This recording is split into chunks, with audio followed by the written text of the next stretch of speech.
Good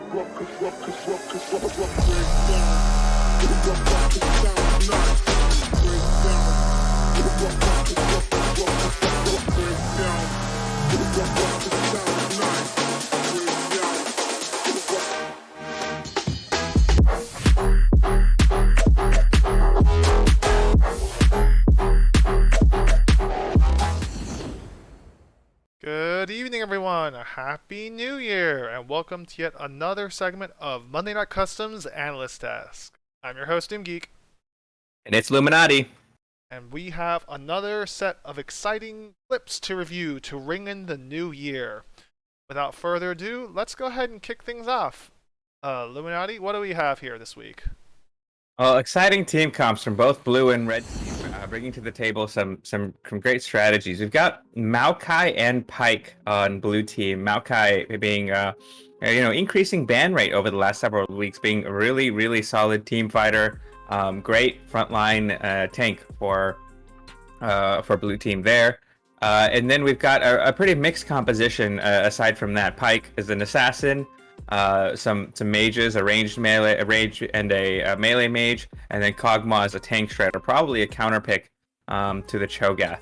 On red team, we've got a ton of CC here. Ashe, Morgana, the Victors has good stun. I think that's really going to make it a little bit more difficult for the Pike, and also make it more difficult for the melee range mages. So exciting composition. We'll have to see, who scales harder, the Kog'Maw or the Cho'Gath. I think that's going to be one of the key determinants of this outcome. Very on point there, Illuminati. Without further ado, let's just go ahead and jump into the games and take a look at what's going on here.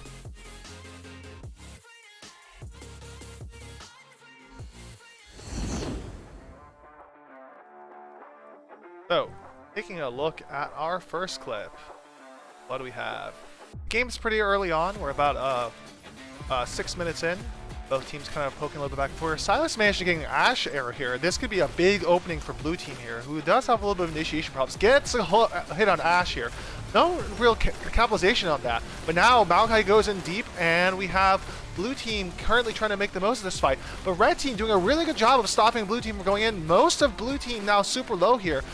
Pike managed to kill the Morgana here. They're trying to follow up this Pike. Pike gets super CC'd and dies. Now with a whole bunch of squishies left from blue team, red team's now coming back on the hunt. Wow, talk about a turnaround. The catch on blue team ended resulting in red team coming out ahead there. Yeah, really interesting team fight there. You think early on with the Ashe Arrow steal, and you think that might be an excellent initiate for the blue team, especially with the assassins there to come in and get some executions off. But the only thing that gets executed here is red team strategy. Really excellent job really occupying the Maokai, and I'd even argue at the end a slight misplay from the Victor. If we jump to the end of the clip, I think they can get a full team wipe here if the Victor steps up and helps finish off that Kog'Maw, who just escapes with just a sliver of health.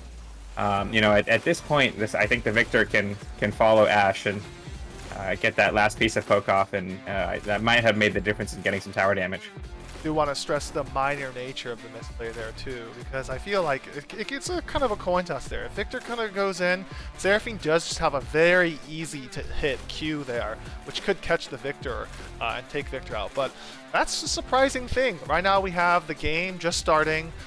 We talked about a good opener from blue team, but red team manages to counter initiate. We'll go ahead and see if this next clip it goes ahead and happens again. So we progressed a little forward, 3 minutes in. Both teams kind of still trucking along here. We want to stress that now mythics are kind of aligned, so both teams have it. This Jace building Dust Blade, so we have a lethality poke Jace here. It's gonna lay down a layer of hurt. A failed hook here. Silas kind of playing the front here. Is the Silas gonna go ahead, and whose ulti is Silas gonna get this time? Oh, and barely gets the Ashe ulti. Amazing. So now Silas has the Ashe ulti. They have yet initiation opportunity. Good hook and the capitalization by Silas. And here we go. Big ulti by Seraphine. Huge Maokai ulti. But blue team just popping in the back line here.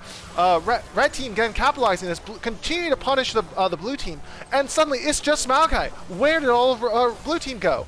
Red team layering on the damage. Wow, that is one clip we definitely have to watch a little bit in slow-mo there to figure out where in the world did all this damage from red team come, and then subsequently, where did blue team go?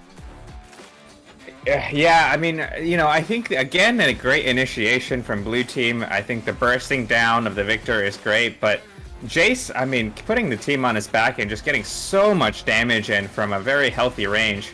Again, good credit. Really, really excellent Sylas play here, turning the red team's tools against them. The catch, again, is very solid. I don't know what the blue team has to do differently here, because they're getting all of everything, but all their abilities off. But Jace just coming in and exploding the entire team. I think blue team has to go back and start thinking about either saving their catches for Jace first, or figuring out a way to peel for their own squishies, because Jace with this lethality build is really, really bursting so much, so many of the squishies. I will say that there will probably still be time where it's still kind of in the early game, and as we transition in the next clip to a later in the game, we'll see if things turn around for blue team. Things aren't looking too good right now.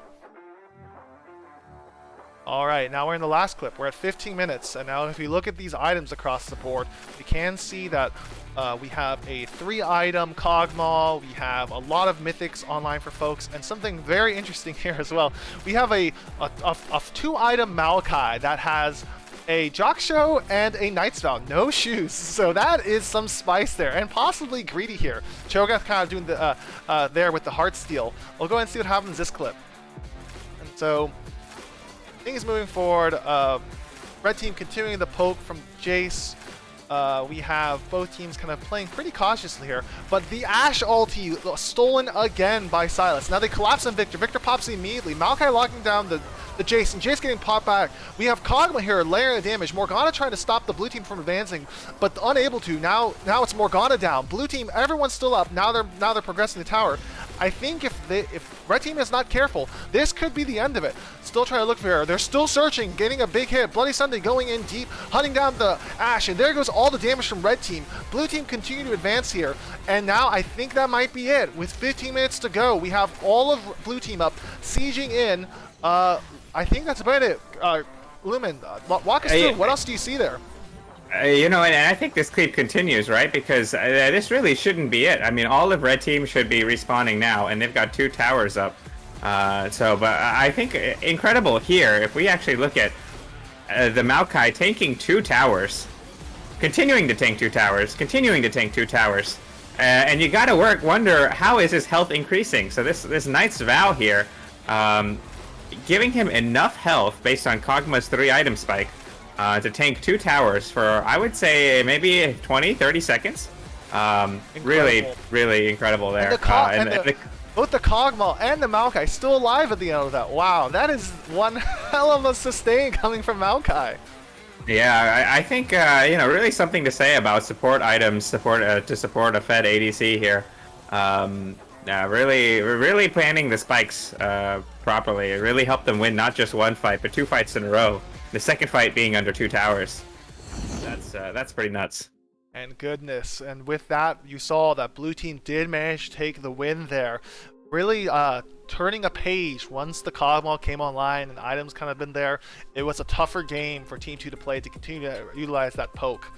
As per custom, who do you think is MVP this week?